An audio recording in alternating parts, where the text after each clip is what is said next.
லிங்க திருமேனியாக விநாயகர், கல்லால மரங்களாக சிவன், விஷ்ணு, பிரம்மா. விநாயகர் பல திருவிளையாடல் நடத்திய தலம் எங்கே இருக்குது தெரியுமா?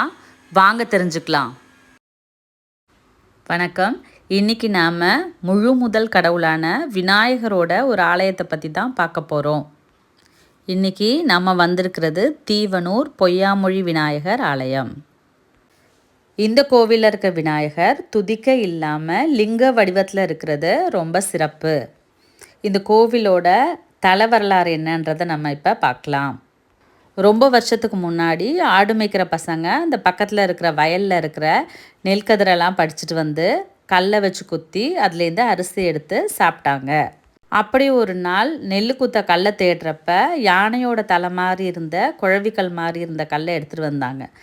இதை வச்சு நம்ம நெல்லெல்லாம் குத்த முடியாது அப்படின்னு சொல்லிட்டு அந்த பறிச்சுட்டு வந்த நெல்கதிருக்கு பக்கத்தில் அந்த கல்லை வச்சுட்டு வேற ஒரு கல்லை தேடி போனாங்க. திரும்பி வந்து பார்க்கும்போது அந்த நெல்கதிரில் உள்ள நெல்லெல்லாம் உமி தனியாக அரிசி தனியாக அவங்களுக்கு இருந்தது. அப்போ அந்த பசங்க இது சாதாரண கல் இல்லை, இந்த கல்லில் ஏதோ ஒரு சக்தி இருக்குது, அதனால் நம்ம இதை ஒளிச்சு வச்சுட்டு டெய்லி இதில் வந்து நெல்லெல்லாம் கொத்தலாம் அப்படின்னு நினச்சிட்டு ஒளிச்சு வச்சுட்டு போனாங்க. அடுத்த நாள் வந்து பார்த்தா அந்த கல் அங்கே இல்லை. அப்போ தேடுறப்ப இந்த கோவிலுக்கு பக்கத்தில் ஒரு குளம் இருக்கும். அந்த குளத்துலேருந்து நீர்க்குமிழிகள்லாம் வந்துச்சு. அந்த இடத்துல பார்த்தா அந்த கல் இருந்தது.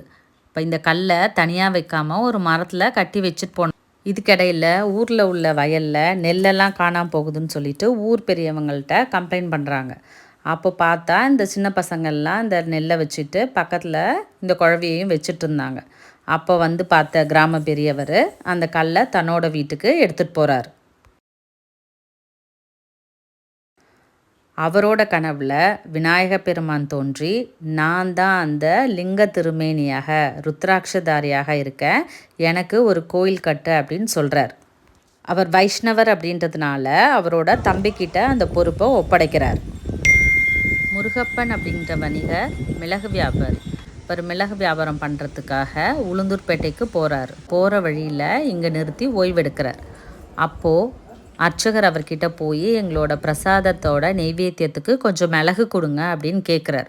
அவர் என்கிட்ட மிளகெல்லாம் இல்லை, உளுந்து தான் இருக்குது அப்படின்னு பொய் சொல்லிட்டு கிளம்புறார்.